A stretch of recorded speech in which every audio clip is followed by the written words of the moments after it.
لذنبك إنك كنت من الخاطئين.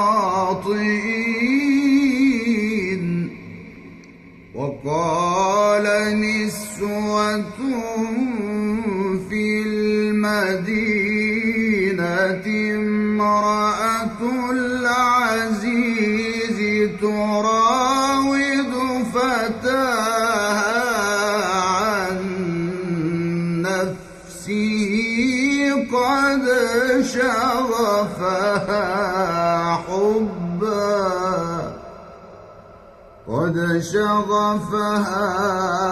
حبا